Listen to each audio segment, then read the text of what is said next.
you're gonna look great. But if you wanna stay in shape, well, you better hit the GymWits. That's right, man. Tell 'em. Welcome to the GymWits podcast. I'm Ryan George. I'm Justin Guild, aka Chef Sonic. And we are the GymWits. So it is October 24th. Do you know how I know that? How? Because I'm looking at it right now. If okay. anyone has a Mac computer, they have the calendar thing right there. But guess what that means? What's right around the corner? Halloween. Mm-hmm. Remember, like, Halloween used to be our favorite time of year. Yes. Yeah, it was. And then I stuck with it. So I guess I'll give my Halloween story. And I guess we're going to have to post this. We'll have to post it this week. And then you'll tune in next week to hear the results. Well, basically, so yeah, we used to be big on Halloween for a while. And then, I don't know, at some point we didn't go. I used to rely on you and then your friends. So typically one of your friends would have like a big Halloween party. And then after a while, like the ones that used to have Halloween parties moved away or stopped doing it. So then we stopped doing as much. And then it would be like every year, it's like, well, what are you doing for Halloween? It's like, I'll figure it out. And then we'd never figure something out. I think I got like a little burnt out on it because we went all out for so long. But then also, once I got into 3D printing, I got really into doing my dog stuff for Halloween. So like if you check out the Instagram for the GymWits, you'll see every year, like last couple of years, I'll post like the dog's costumes. And so I end up so focused on their stuff that takes a while that I don't do my own costume.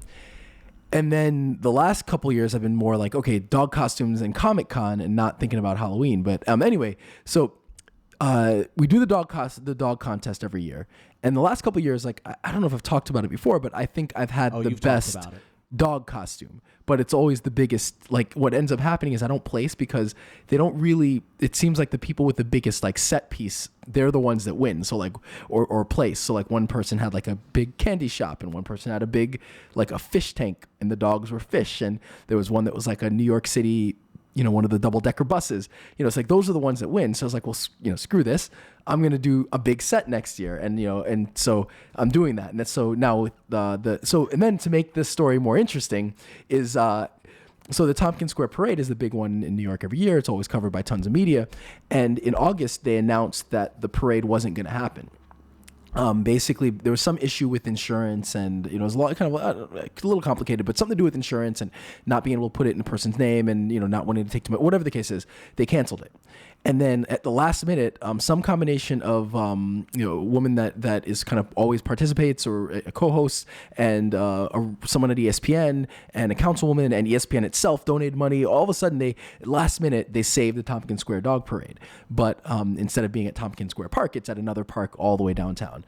But luckily for me, because I'm crazy, at the end of last year's parade, after I didn't place it all, even though I had what I would argue is one of the best costumes as usual, I started on my thing. So I basically had done everything was set. I printed everything. I just had a lot of painting and stuff to do that I was procrastinating. And then when they announced it was canceled, I was like, oh, well, I guess I'm not using it this year. And I just kind of didn't think about it. I was going to go to my local parade, but it would have been, like I would have just dressed them up, something simple. I wouldn't have done the whole set.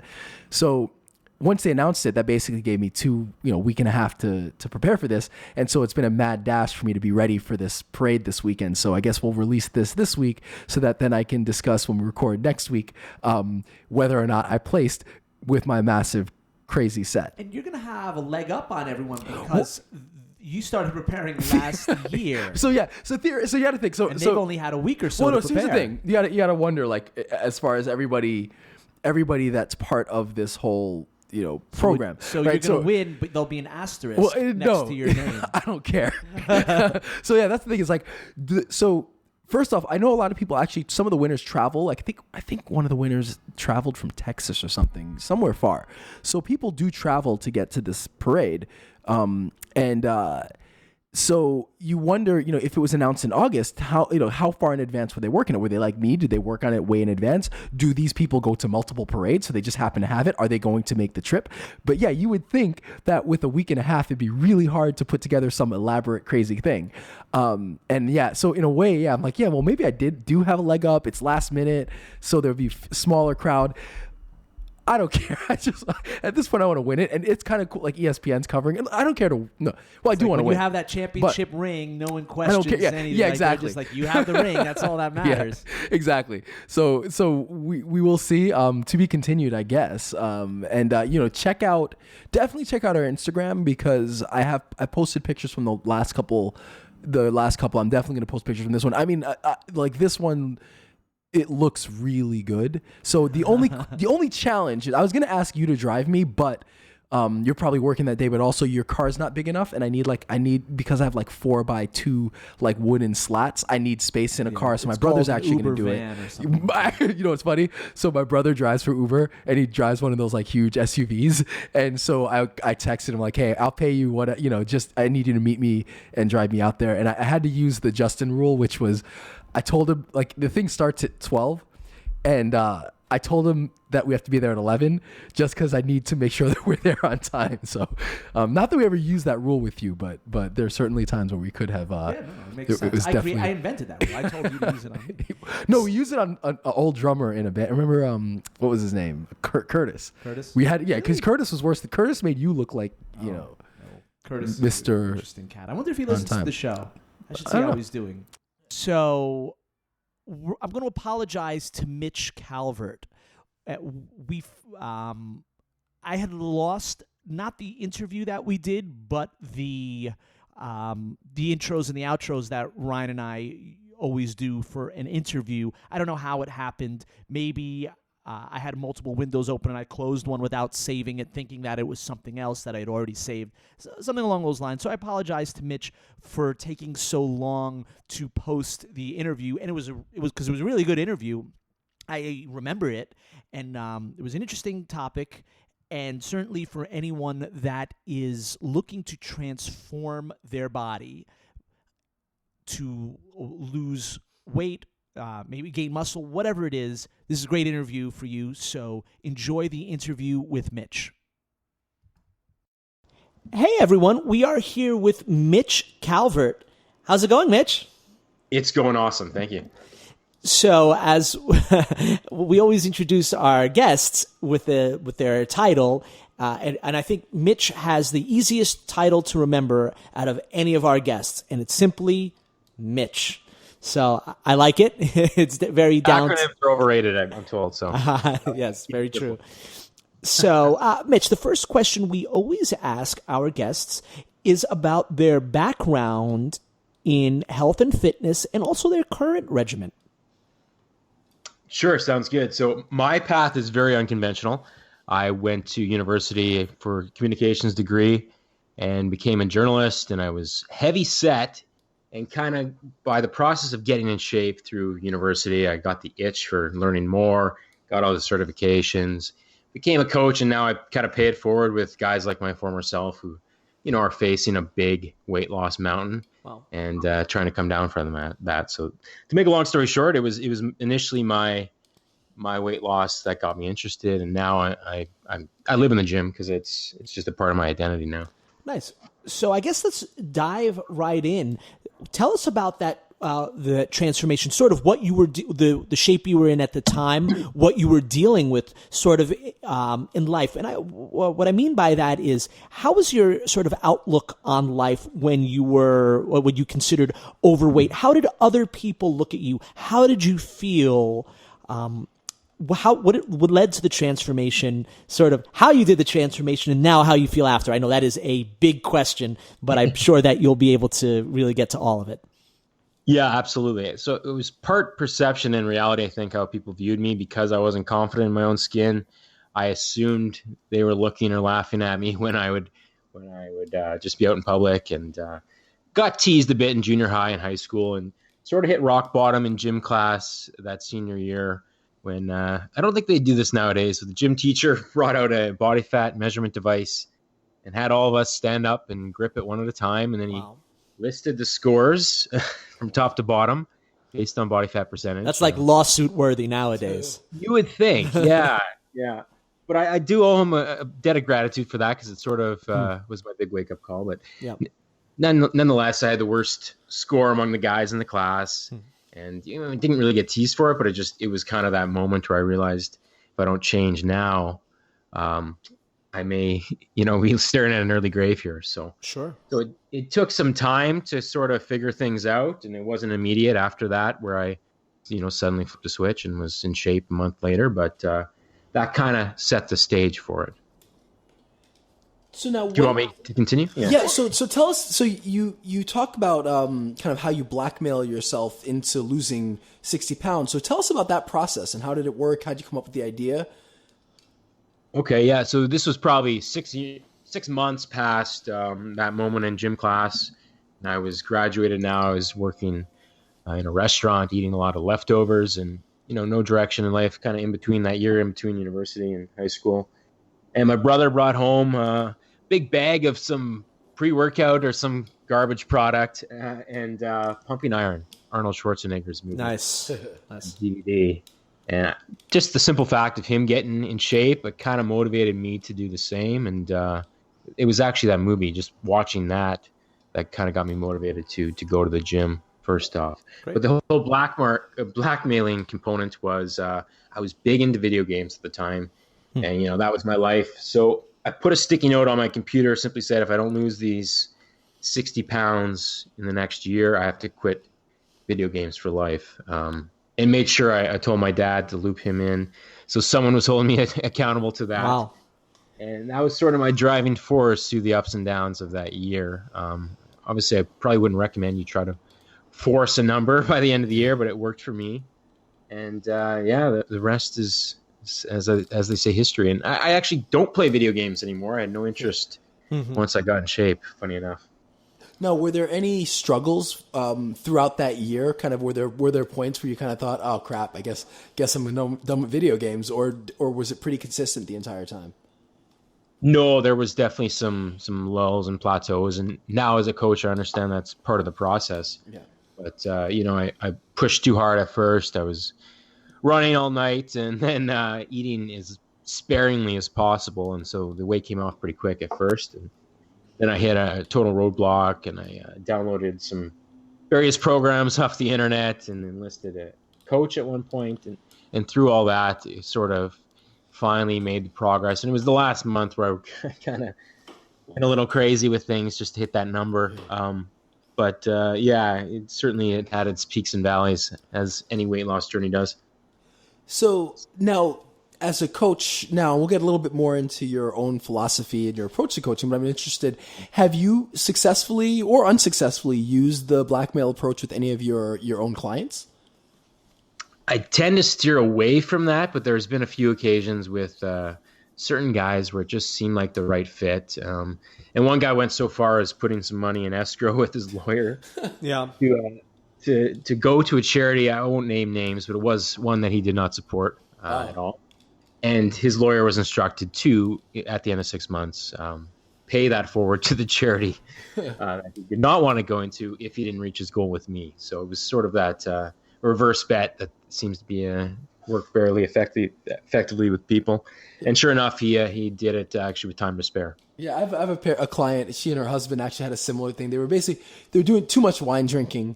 And so that was kind of their thing, is at the beginning of the year, it's like, all right, we're going to go 2 months, no wine. And they didn't put money in escrow or anything, but they kind of had the agreement with each other. If I do this, then I'm going to have to send money, same thing, to a charity that they absolutely did not want to send a check to. And they both were able to keep from drinking for those 8 weeks or for the 2 months. Sure. Yeah, there's something to that. It seems to work with human nature or biology or whatever it is. Yeah. So when did you decide that you wanted to actually make a career in health and fitness?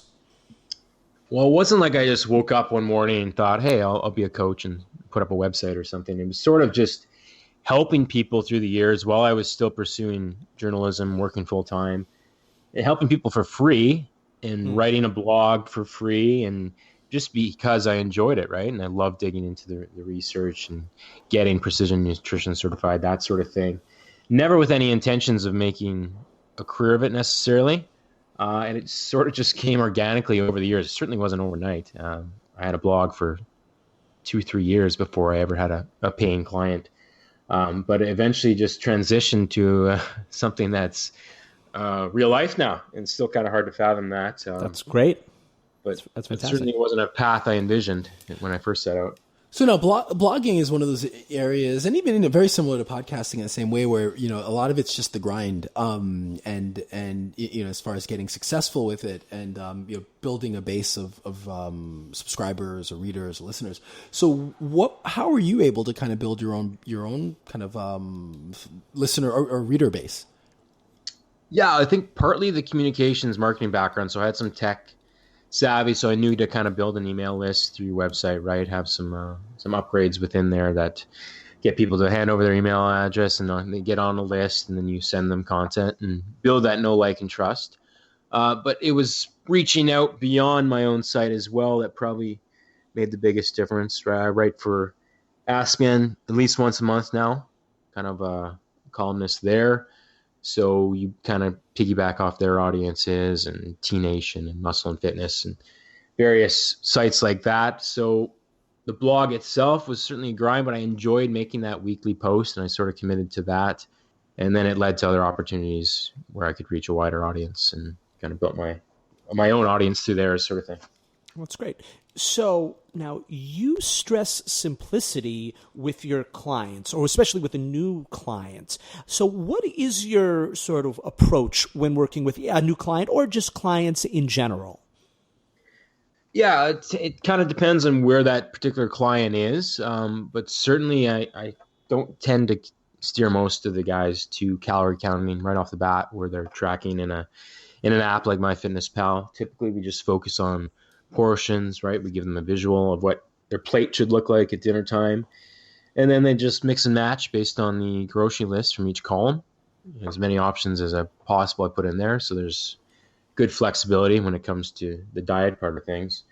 And same thing in the gym. I mean, it starts with habits, right? And typically people are so motivated to change at first that they do too much, and they sort of hit a wall at 1 month, 2 months, January, right? Sure. Right when the New Year's resolution rush. Yep. So making those small habitual changes, like a walk after dinner, or just packing your gym bag and making sure it's in the car, so you see it on the way home, and you're sort of halfway committed to going a couple times a week. But really, it's just a simple plan, those habits, and then the third piece is the environment, right? So they're spousal support, or in my coaching group in general, they get paired up with a Thunder buddy, and they're supposed to check in a couple times a week with that person. And you just have that support you need to get through the downtimes, right? Very important support, and of course accountability. So now you have a program called the Mansformation program. Do you specialize in working with men? Is that sort of your expertise, or do you work with men and women alike? Well, in the gym, personal training wise, I started off training all shapes and sizes and genders. But when I shifted online, I just found the clients I got the most enjoyment out of in the gym was typically the guys like my former self who like to lift weights, but also have weight to lose. And so my programming just sort of naturally transitioned to that. And my referrals came more so from the guys. And it sort of just, this whole thing started just kind of organically, kind of niche down into men. And that's sort of where I've found myself without really retrying again. So yeah, that's pretty much it. It's cool. Now, I checked out some video that you made on YouTube, which I actually really liked. You talked about taking extra steps, and that stuff adds up. Now, I know on your website you had a few people discussing how they lost 20 pounds or something in a month, and I know that those results are probably not typical, although we know that sometimes people do lose a lot of weight at first, but then you hit, as you mentioned, the roadblocks. But one thing that I really liked is the sort of most important fact that you mentioned is that you should not expect to lose a lot of weight. That if you're losing 1 pound a week, right, 2 pounds, something like that, that's really what you want to strive for, and that over time that's going to add up, and that's really how you want to go about it. So what do people say when you tell them that, saying, look, you're shooting for about 1 pound a week to lose? When a lot of people come in thinking, oh, I want to lose, they might see an ad and say, oh, I want to lose, especially with there's so many programs that'll claim, oh, you lose 30 pounds in the first month, something like that. And I'm sure a lot of people come in wanting to do that. And when you tell them, you're really just shooting for 1 pound a week, 2 is great if you can get there. How do people react to that? Well, typically I break it down in reference to honeymoon stage and the marriage stage of dieting. And especially if you've got 50, 60 pounds to lose, the pounds are going to come off a little quicker there in the early going, partially water, right? But you're going to hit a point where it settles into that 1 to 2 pounds a week, where it's more of the marriage phase. You got to work a little harder at it. But at the same token, if your measurements are changing, even a pound a week ends up being 16 pounds in 3 months, right? Hopefully my math was right on that, but but that's a big number if you take the long view. And we're so obsessed with, and it's partly the marketing out there in this industry, quick results, and usually people get the wrong idea thinking they have to go on a diet that they can't sustain, right? And it really has to be a lifestyle change where you can still go out for a friend's birthday and have dessert and not be completely sabotaging your goals by doing that. So certainly that's a mental block for many of the guys that come through the program, but just pointing to the research, right? A lot of the contestants on The Biggest Loser, yes, it makes for great TV. They lose a ton of weight, but a lot of them gain it back after the show because clearly 3-hour workouts and having every morsel of food measured by experts is not a realistic plan once they get back into the real world. So now what strategies do you have for your clients to deal with that kind of marriage phase like that where, because it does happen for all of us. And I think we all, most good trainers do preach, slow and steady wins the race, but it is tedious for a lot of people. So how do you kind of encourage your clients to work through that kind of the tedious, stressful, kind of long drawn out part of the weight loss process? Yeah, that's a good point too. It's really focusing in on the little small wins, right? Those daily things where a pair of pants you haven't worn for months, you put them on, they fit nicely, you got to buy a new belt, and just enjoying the process. I know that's kind of cliche, but that's why it's important to do active things that you enjoy, right? Getting your steps in other ways, whether it's dancing with your 2-year-old, which is one of my personal favorites, or just getting out with a walk with the dog. You don't have to necessarily be so laser focused on that scale as well, and sort of trying to build in exercise into a life you enjoy without feeling like you're restricting yourself or just hating every second of it. Cool. So now, speaking of enjoying life and not restricting yourself, you have an interesting blog post where you actually encourage people to cheat more on their diet. So can you maybe explain a little bit about where you're coming from and your kind of philosophy behind that? Yeah, it's a bit of a clickbait title. I'll give you that. If you dig into it a bit more. We all have to do it. We do it with the podcast right. too. So I totally get it. I know. Nowadays, it's so much noise out there. But there was some interesting studies done on, especially one group. They split 2 groups up. I don't have the numbers in front of me, but I'll paraphrase it a bit. And one group dieted steady in a calorie deficit for the entire duration of the study. The other group broke up their dieting phases into 2 weeks of fairly aggressive calorie deficit and 2 weeks of just kind of maintaining and eating more food. And in the end, the second group lost more weight overall. It took longer, but they had better results and they were able to, stick to the plan, less dropout rate compared to the first group. And I guess there's some biology behind that where your metabolism doesn't adapt as quickly when you're taking those breaks as it would if you're trying to push the pedal to the metal, really fighting hard for a certain number and a certain amount of weeks, right? So I think you may not have to break it up in 2-week blocks like that, but just, if you have a vacation coming up, you don't have to eat like a crazy person, but you can kind of loosen the reins a bit and you're not going to be 3 months behind when you get back and kind of get back into your routine. I think that was sort of the take home of that article. Yeah, and I think it's part also, I always find that if you can control your you're cheating, or if you actively make the decision to have a bad meal, like you're going to do it, then there's not the guilt that comes with kind of making the poor choice in the moment. So it's like, if I know it's my birthday, I'm going to go out, I'm going to go to an all you can eat Brazilian steakhouse, and I'm going to have cake.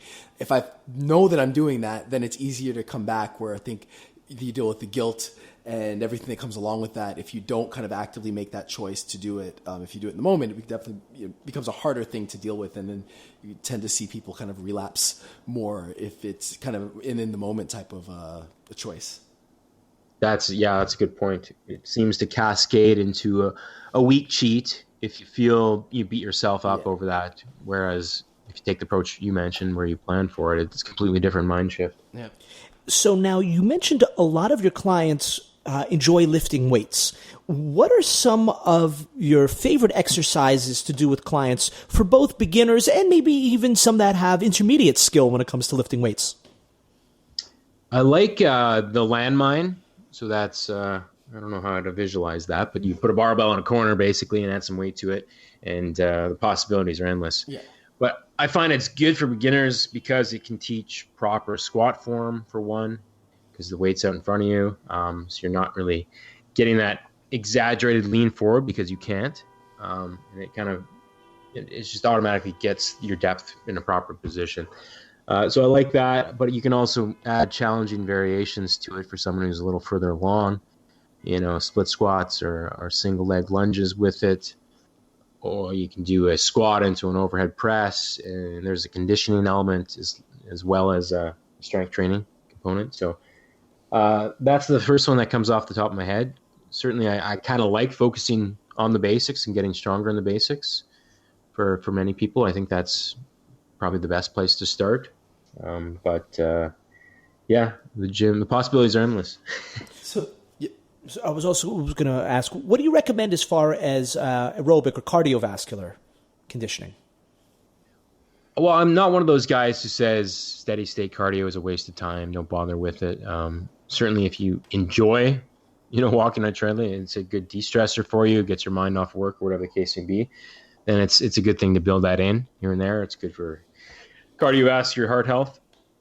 But I would steer guys more towards using weights for conditioning, whether it's circuit-based, maybe doing intervals with a sled, or what I've been using lately is the S-Drive. It's a treadmill at our gym that gives you the options to basically push a sled or have a parachute behind you without actually having it based on the settings on it. So that's a pretty cool new piece we have. But yeah, weights first, and then cardio as needed, based on how things are progressing each week. So now, what's your own process with like a new client? How do you kind of take them in and kind of get them acclimated to your style of training, your programs? Well, a lot of that comes from the initial application, right? If I think they're a good fit for it, obviously that means differently than someone who, just isn't ready for a somewhat intermediate approach. And typically I want someone with a little bit of a background in weight training, especially if it's an online client, because it's hard to kind of teach those fundamentals over or through a computer screen. So if they're at that point where they've been training 3 to 5 years, even if it's not consistent, they know the basics, then the first part is getting that application done and seeing where they're at, if they have any injury limitations, and getting them in. And then I have an app where they would load up the video exercises in there when they're in the gym, making sure their form is correct. And they would also send me videos, in particular on the big, like a squat, for example, because that can often be one where form isn't very good. So right off the top, we'll assess that and make sure that everything's in the right place form-wise for them to move forward. So now, what do you find is your bread and butter? Do you have more online clients, more in-person clients? What do you think, or at least recently, what sort of been your, where have you received more attention for? It's primarily online now. Some of those are in person. It's more of a hybrid approach, where they used to train with me 3-4 times a week. Now it's once a week, and then the rest of the consultations done online through a Facebook group and through individual consultations with them.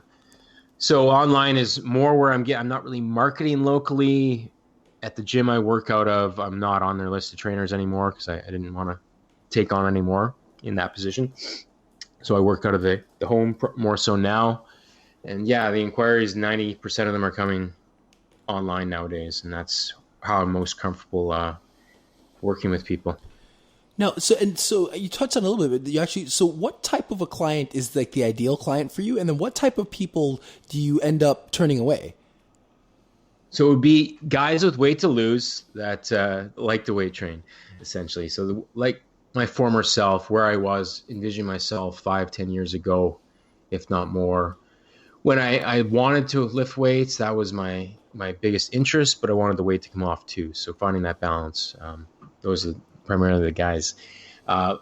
Those who don't really fit are more cardio focused, right? They're triathletes, they're runners. The gym is kind of secondary. Their approach, body composition isn't maybe their major focus. It's athletic endeavors, getting better for a sport. That's not my expertise. So I tend to steer those people away. And yeah, female in general, I'm fine working with them in person, but it's not really my area of focus online. So I tend not to work with many in that capacity. And I actually really appreciate that. I feel that trainers, if you meet one at the gym or just anywhere, so many of them magically have this ability to work with everybody. Whether you're an athlete, you're trying to power lift, you're trying to lose weight, they just seem to know everything. But that's just not the case. I think that people do have unless maybe you're Ryan, who just is, a master of all trades. I'm just kidding. I'm just visiting my partner here. But I think people really appreciate that when you say, look, this is not what I do, but I do specialize in working with these types of clients. And I think that everyone appreciates that, the clients you do work with, and then the clients that you might steer. Let's say, well, I want to become a faster sprinter. Well, let me steer you to go working with this sprint coach. Oh, I think we're doing a disservice to the client if we don't, or we just take them on because it's a quick buck or something, right? I think that's important because they're not going to get the results optimally that they want. And then that reflects on you as a trainer. You're not going to get any referrals from that person. It's ill will that's created. So yeah, I know my lane. I kind of stick to that. And I focus all of my, education on bettering myself with this particular niche. So I think that's the only way to go about it. It's too hard to be good at everything unless you're Ryan. Well, where can our listeners find you? Like if anyone's interested in coaching or getting more, finding your blog, like where can people find you? So it's my name, mitchcalvert.com. If you want a free hookup /free, mitchcalvert.com/free. I have 8 rules or 8 secrets to fat loss, quick 2-page package. I guess you call it a cheat sheet with a visual guide of what a typical meal would look like for my clients in there as well. Awesome. Well, Mitch, thank you so much for coming on the GymWits. We really appreciate trainers like you who sort of keep it real, that are very honest in their approach. They keep things simple. They're not going to try to, they're not going to try to feed you a fad. That's right. So, Mitch, good luck to you, and you're certainly welcome back any time on the GymWits. And if you have some cool client stories, just always send them our way. So we'd love to tell them. We love to hear stories about people that have made transformations. Awesome. Appreciate that, Justin. So from your experience, does this idea of blackmailing yourself or punishing yourself in order to achieve a goal, does that work, or is it really dependent on the person? I think it's dependent on the person. You have to be... Do you like that concept yourself? Have you ever tried to use anything like that? Is that your style?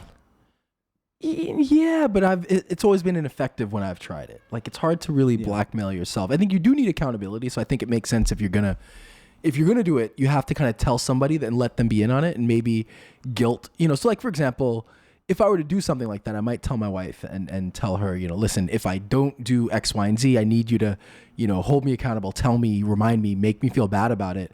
So I think if there's another party involved, maybe it can help a little bit, but it's just too easy to just say, well, I can just I can just play the video games or I could just do whatever. Why does it matter? So I really think it's the person, and if they're self-motivated, sure. And if you can kind of hold yourself to that, sure. Because I know plenty of people who've been successful with that, where they'll say, okay, I'm not going to get this until I lose X amount of pounds, or until I do this or to do that. And so I know people who've done it successfully. I just know for me it wouldn't work. So I think it really depends on the person. Yeah. All right. Awesome. All right, well, that's it. All of our, as usual, all of our social media is at thegymwits.com. You can find all of our stuff there. Definitely check out our Instagram over the next week. It should be interesting. Again, at _gymwits. And that is it. I can't think of anything else. As usual, I'm Ryan George. I'm Justin Guild, a.k.a. Chef Sonic, reminding you that truth does not sell. And we are the GymWits.